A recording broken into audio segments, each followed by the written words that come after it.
Take revenge on my wife for me. These were the startling words in a letter I received from my dearly departed son, just 13 days after his sudden passing. He had been living a happy, married life. Take revenge on my wife for me. Below the written words, there was an address I did not recognize. John, are you telling me to go to this place? As I pondered, tears stopped, but cold sweat broke out. I couldn't imagine my son, John, ever speaking of revenge. What drove him to this point? What could I possibly discover at this address? I had been shut inside my home since the funeral ended, but I quickly left my house. I was so absorbed that I even forgot to put on makeup. But that didn't matter. I wanted to fulfill my beloved son's wish. With a single-minded focus, I hurried to the address written in the letter. The place John specified in his letter was a rental storage facility, a bit away from our home. Among the rows of warehouses, I found the one with the number mentioned in the letter. I inserted the thin, small key attached to the letter into the lock and opened the door of the warehouse. The small room, about the size of 100 square feet max, was dimly lit and slightly musty, despite it being daytime. When I pressed the switch next to the door, the bare fluorescent light buzzed and lit up the interior. What is this? Instinctive fear took hold of me, and my entire body started trembling. My name is Susan Garcia. I am a 54-year-old part-time employee. I lost my beloved husband 20 years ago. He mentioned feeling slightly unwell and then passed away shortly after. It was so sudden, I still find it hard to believe. He wasn't seriously ill and always had regular health checkups. Yet, he left me and our son, John. Since my husband's death, it was just John and me. Back then, John was still in elementary school, struggling more than anyone with his father's sudden departure. My in-laws frequently visited to help with John.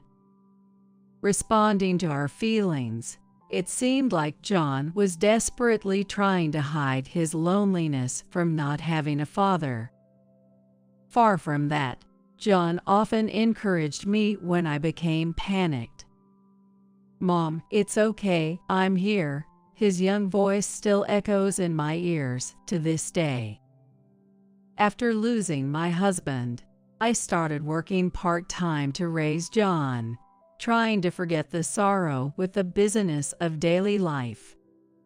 He never said anything about me being frequently away from home due to my busy job.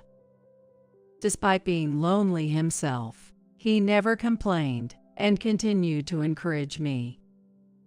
I gradually overcame my grief, responding to John's support. During his high school years, John began working part-time to help with our finances. He worked while balancing his studies, not wanting to overburden me. He did well academically, often praised by teachers at parent-teacher conference. I am thankful every day for how well he grew up despite losing his father. After graduating high school, John immediately started working. He had good enough grades for any university, but probably considering me, he made his decision. Saying, "I'm tired of studying," he started working at a small local factory.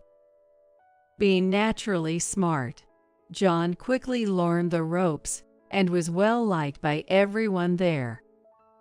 Despite the physical demands, he seemed fulfilled every day. About 6 months later, John got a girlfriend. Previously a homebody on his days off, he started going out almost every weekend. As a mom, I felt a bit lonely, but I was also relieved that my son at that age had found someone. Above all, John looked happy, and that made me glad. He had always been considerate of me, supporting me. I hope he thinks of his own happiness now. I watched over his relationship from a distance. When John turned 27, he decided to get married. His fiancée was a woman 2 years his senior named Sarah. When they got engaged, Sarah came along with John to meet me. She was a striking beauty with distinct features, a contrast to the rather plain John. I was surprised not only that John brought such a woman home, but also that they met at a social drinking event. I was surprised by this unknown side of my beloved son, but I didn't have a bad impression of Sarah. She worked in sales at a cosmetics company. Maybe it was her job, but she was a great conversationalist, and our meeting ended on a pleasant note. Soon after, they got married, and John moved out to live with Sarah. Mom, are you sure you'll be okay alone? It's still within the county, but a bit far. John worried about me until the last minute before moving.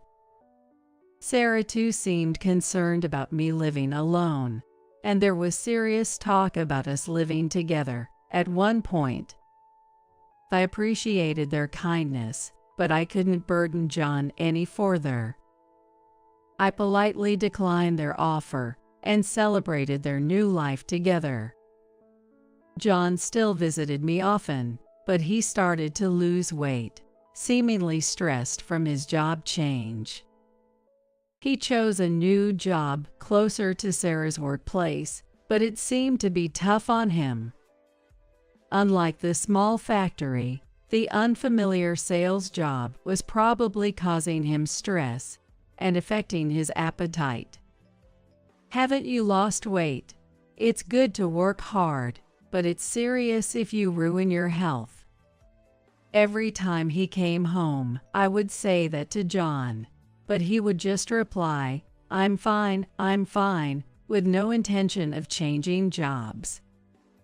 I assumed his job was the only stressor, but it took me a while to realize there was more to it.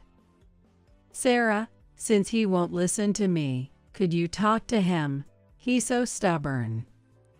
3 years after John and Sarah got married, John turned 30. By that time, John's complexion had worsened, and he seemed to be at the brink of his physical limits. I repeatedly asked him, why don't you change jobs without overstraining yourself? But John stubbornly refused. It could be because of his marriage to Sarah that he feels he can't quit his job right now out of a sense of responsibility. Unable to bear it, I reached out to Sarah, asking her to persuade John to consider a job change. Sarah, visibly worried about John's declining health, tearfully apologized to me, and she was saying, it was my fault. It's not your fault, Sarah. John has always been a hard worker and tends to overdo things, but I think he'll listen more if it comes from you. But I was not gonna lie, I was somewhat irritated with Sarah. Despite my repeated requests to take care of John, she seemed to do nothing but only apologize. I couldn't blame her directly, so I could only watch as John continued to decline. Several days after contacting Sarah, I still hadn't heard anything from her. She should know how worried I am. I thought she should give me at least an update. Due to worrying about John, I find myself getting irritated over trivial things. Calming myself down, I decided to reach out and contact her myself. "Hey, Sarah, have you talked to John about what we discussed?" I asked cautiously. After a brief pause, an unbelievable response came from her. No, it wasn't words I heard on the phone. It was a click of the tongue. On the other end, Sarah definitely made that sound. "I'm sorry, Susan, but I'm also busy with work. I'm keeping a close eye on John's health. Aren't you being a bit overprotective? If he says he's okay, then he must be okay," Sarah retorted with irritation. This tone was unlike the Sarah I knew. But it was undeniably her. Had she been pretending until now? Stunned into silence, I heard Sarah regain some composure. "Sorry, I'm just worried and getting frustrated too." Despite her attempts to smooth things over, my guard against her didn't drop. For the first time, I sensed danger from Sarah. John might be in danger with her. An awful premonition raced through my mind, but with John himself saying nothing, I couldn't interfere in his affairs with Sarah. He was due to visit in a few days, so maybe I should ask him more directly then. Could he be troubled by something other than work? Some serious issue in his marriage? As Sarah pointed out, I might be a bit too overprotective. But if it's just a conversation when he comes to visit, that should be okay. Just to listen, after all. I managed to calm my racing heart and waited for John's visit. But my decision was a grave mistake. One I would regret for the rest of my life. It happened so suddenly. "Is this Mrs. Susan, John's mother?" The call from the police gripped my heart painfully. A dreadful feeling pierced me, and I nearly fainted. It can't be. Before the officer could even state their business, my mind raced with the worst scenarios. Part of me desperately denied it, yet somewhere there was also a feeling of resignation. I didn't want to hear any more. Fighting the urge to hang up, I nodded. As expected, they informed me of John's death. He had taken his own life. "Please, stay calm." They kept saying, but I dropped the phone. I was in such shock, I forgot to even cry, standing dumbfounded. "Why, John?" I repeated his name over and over, as if broken. How much time had passed? The sound of the front door being forcefully knocked brought me back to reality. Concerned about the disconnected call, several police officers had come to check on me. I crawled to the door and opened it. Seeing the officers' sorrowful faces, I finally broke down and cried. A female officer accompanied them, embracing me as she cried along. This is real. John is gone. That's how I lost my beloved son. Overwhelmed with grief, I went through the funeral proceedings, but my memory of it is mostly a blur. I had even forgotten my anger towards Sarah, focusing solely on what needed to be done. There were many things I wanted to say, to talk about, but at that moment, I couldn't do any of it. The police, seeing my condition, decided to postpone their inquiry for a while. During that time, the police seemed to be questioning Sarah, but I doubted she would reveal anything. My intuition told me Sarah was the reason behind John's downfall. Why didn't I contact John right away? Why didn't I go to him immediately? Regrets flooded my heart, and I found myself unable to talk to anybody for a while. Then a letter arrived for me. My hands trembled as I saw the sender's. John's name. The handwriting was unmistakably his. John was supposed to have passed away 13 days ago. In a panic, I rushed back to my room and tore open the envelope. Tears naturally flowed as I clutched John's letter. It must have been written by him before his passing. Without a suicide note, the true cause was shrouded in darkness, and I was afraid to read the contents. However, this letter might reveal what happened to John. The cause that had been eating away at him for years. The letter, opened with trembling hands, was filled with words of gratitude towards me. My body shook uncontrollably, and sobs overcame me. Why couldn't I save John? Why? The same questions circled in my mind.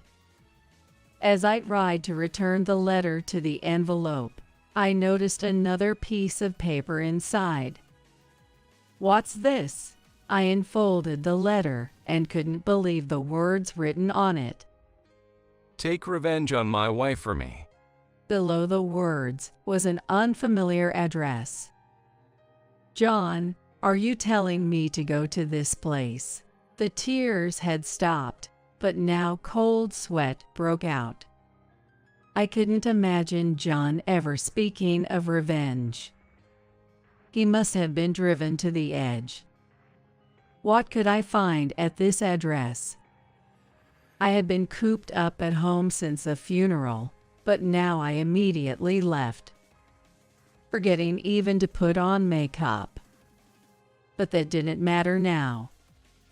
I wanted to honor my dear son's last wish.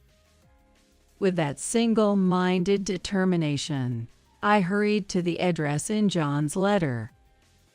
It led me to a rental storage facility not far from my home. Among the rows of warehouses, I found the one numbered in the letter. Inserting a thin, small key attached to the letter into the lock, I opened the warehouse door. The small room, about the size of 100 square feet max, was dimly lit and slightly musty, despite it being daytime. As I turned on the switch next to the door, the bare fluorescent light buzzed to life, illuminating the interior. What is this? The room, gradually brightening, revealed a desk covered with scattered photos. Around it, notes littered the floor, along with notebooks and empty plastic bottles. The scene was bizarre, hard to believe those were used by John. He was always organized and tidy, unlike this mess. A sense of fear instinctively gripped me, shaking my entire body. I'm about to see something I shouldn't. Facing the unsettling scene, I closed my eyes and took a deep breath. When I finally looked at the photos on the desk, my eyes fixated on them. There was Sarah, not alone, but holding hands intimately with an unknown man. Looking at the other photos, each one captured those two together. Undoubtedly, they were proof of cheating. As I had suspected from the letter's words, Sarah was the cause of John's stress. There might have been some stress from work, but unquestionably, it was Sarah's actions that drove John to end his life. While trying to calm my trembling body, I frantically started going through the notes and notebooks. The notebook, in fine handwriting, detailed dates and times, what Sarah said to John, and how she treated him. February 13th at 2:30 p.m. She called me useless. February 23rd at 8:24 p.m. She hit me. The details were horrific, each line a scream from my heart. Why didn't I notice? Why didn't John tell me anything? The more I fought, the more whys filled my head. Alongside John's own writings, there were what seemed to be reports from a private investigator. The photos, too, were likely taken by someone he had hired to investigate Sarah's infidelity. Inside an envelope on the desk, I found several USB drives. I gathered them, along with the other evidence, into my bag and closed the warehouse door. I couldn't stay any longer. The place felt thick with John's resentment, attacking even me, his mother. John, I'm so sorry. Hatred for Sarah, who had transformed my son so drastically, solidified my resolve for revenge. Why did John have to suffer like this? Why didn't he seek help from anyone? I vowed to find the answers and avenge John's unfulfilled grievances. Back home, I went through the awful treatment and evidence of infidelity John had left behind. I panicked several times, feeling sick. The pain was unbearable. Regrets about not being able to do anything kept flooding in, and I couldn't stop the tears. Even if I avenged him, John wouldn't come back. But I couldn't stop now. I forced myself to think about what to do with the evidence. The police would soon come to inquire. Should I hand these over to them? No, that seems too lenient. John had taken his life, tormented by Sarah and her lover's betrayal. What should I do to ensure John rests in peace? Just then, the doorbell rang, signaling a visitor. Was it the police? Looking at the intercom camera, I saw a familiar face. Hello, it's Johnson. The young man on the camera was Johnson Smith. Johnson is John's friend since high school. I opened the door, and Johnson's face was the awkward face. I invited Johnson inside and led him to John's room. Johnson took out some sweets from his paper bag and gazed at John's photo. He prayed intently for a while, then turned back to me. His face had changed from earlier. It seemed like he had made some kind of resolution.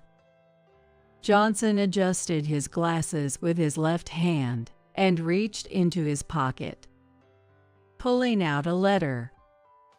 Johnson took out a letter and handed it over to me. It was identical to the one I had received from John. This letter is from John. I was informed that it has reached you as well. Besides me, John had also sent a letter to Johnson, asking for revenge against Sarah.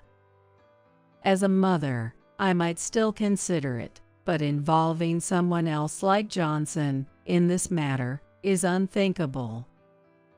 Though it pains me to go against John's wish, I had to convey just that.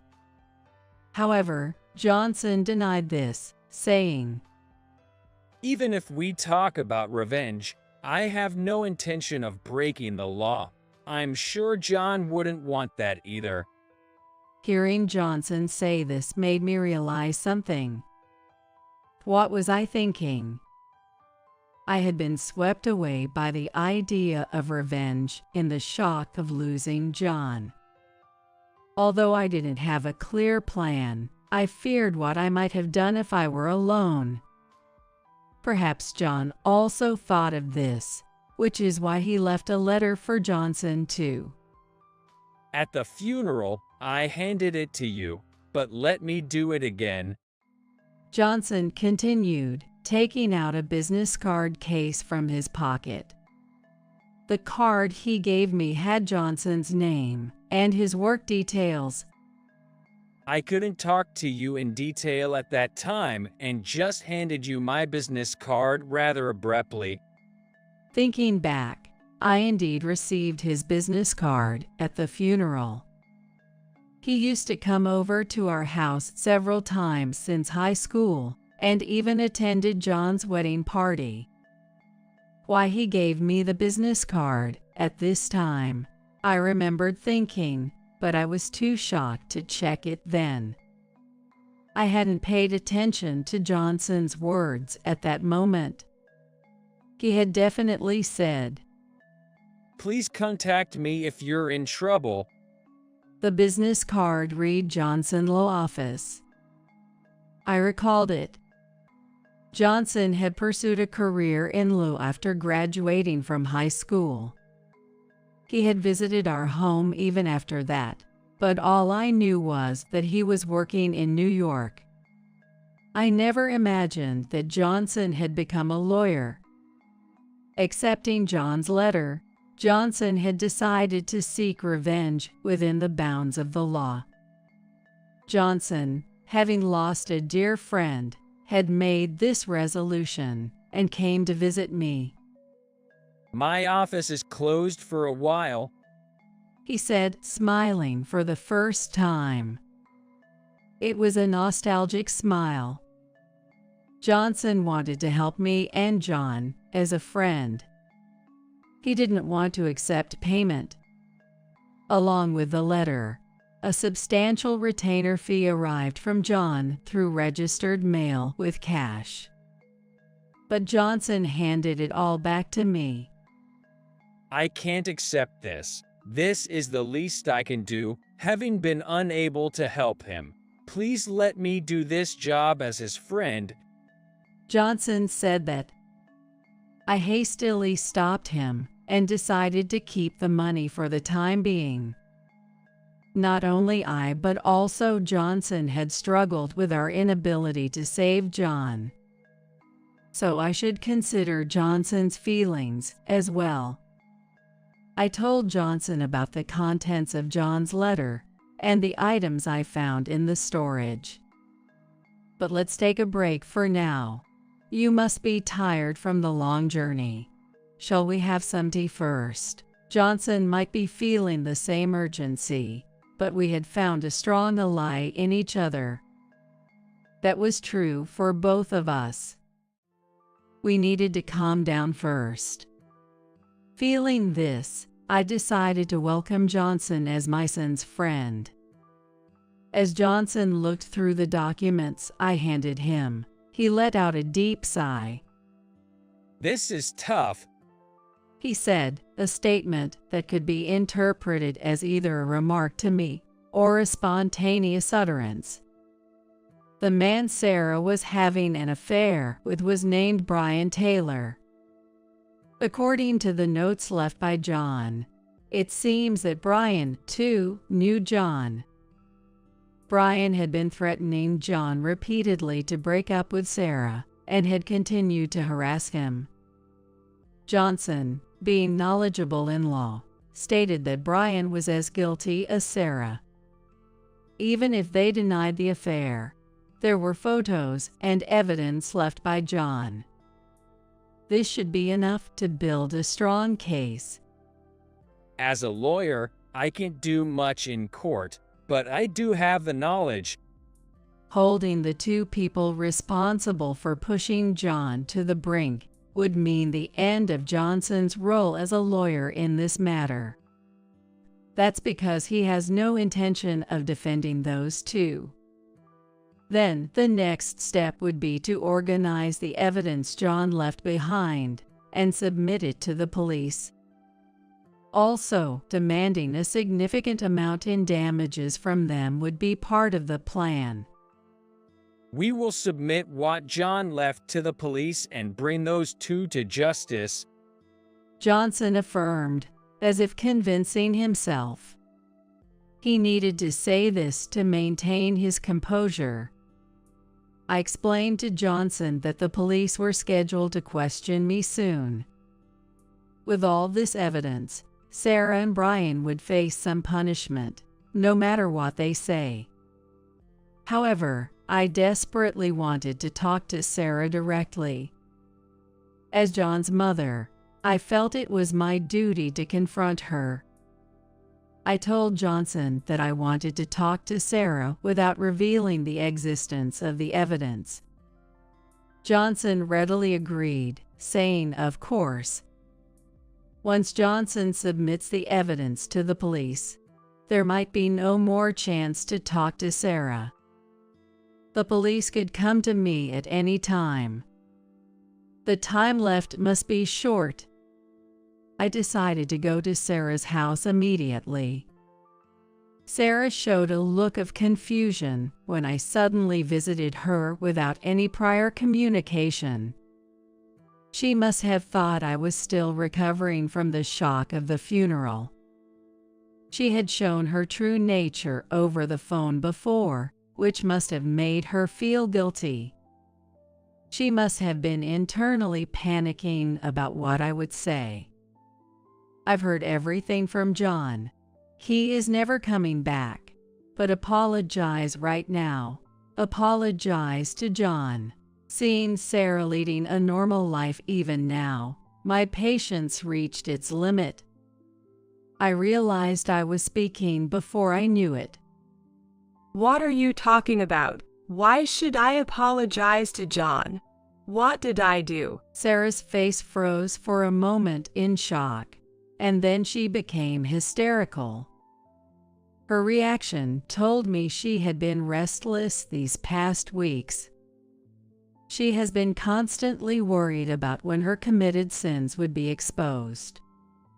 She reacted sensitively to my words because she couldn't deceive me. She might be able to deceive the police during questioning since they don't know the truth, but she can't fool me. "I've heard everything from John. Your affair with a man named Brian, all the terrible things you've done to John. It's all your fault. You took John away from me." I carefully chose my words and confronted Sarah. As expected, she became more agitated. I don't know. I haven't done anything." Sarah covered her ears with her hands and shook her head. Her mental state had already been shattered. My visit completely broke her. She collapsed on the spot, crying and repeating, I'm sorry. "Why didn't I realize this sooner?" If she was this weak, she might have changed her attitude towards John if I had been stronger. Thinking about how such the person had tormented John made me feel empty.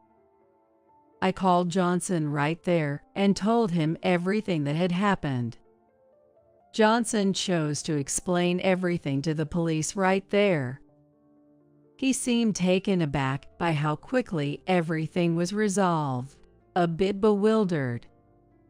He had expected Sarah to resist more and never admit her guilt. However, the outcome was unexpectedly straightforward. It later became clear that Sarah had never considered that John would take his own life.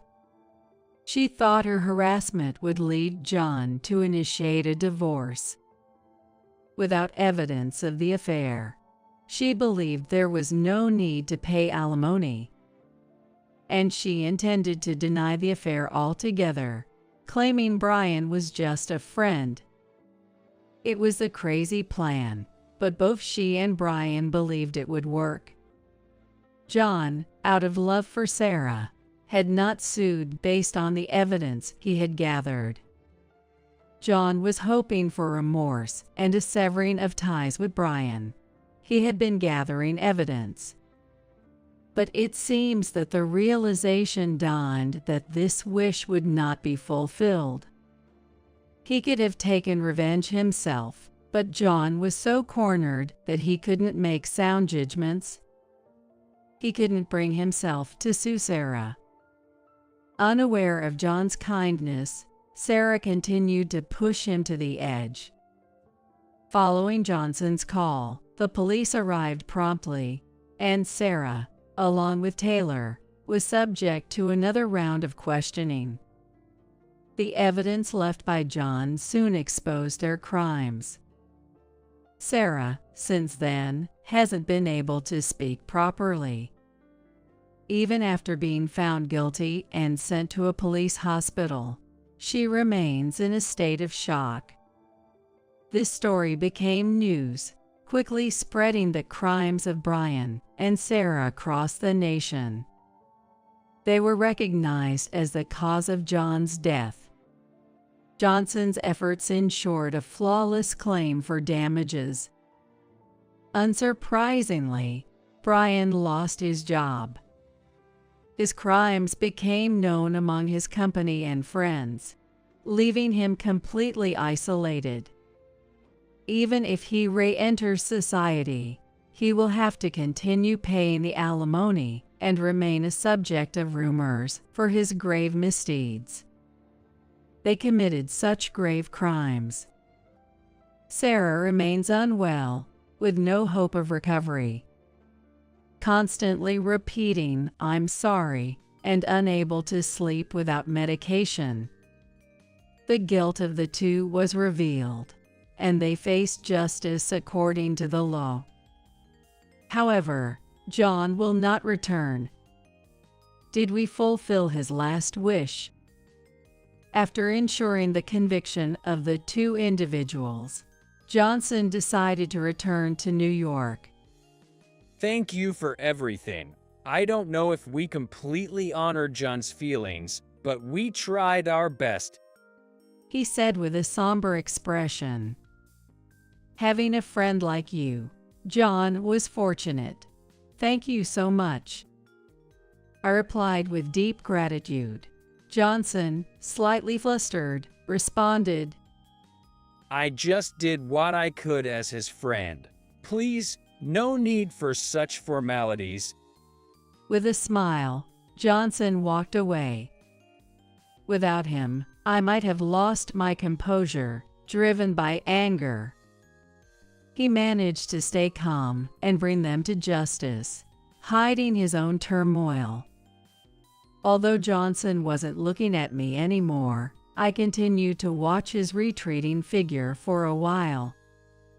Later, Johnson started a volunteer organization to help people with various legal troubles, providing relief without financial concerns.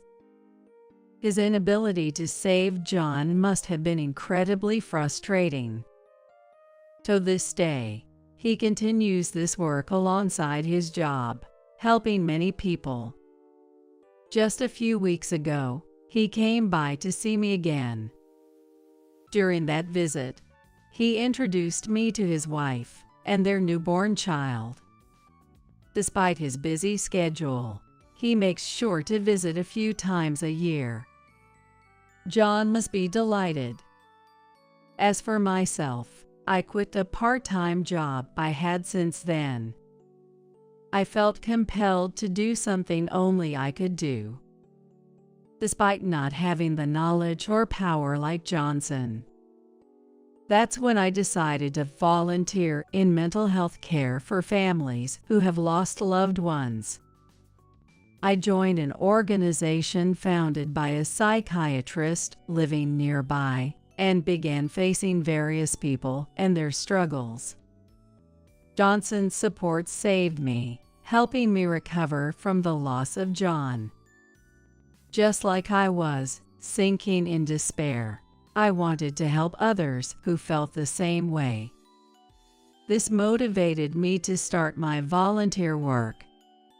As I continued, I realized this was where I belonged.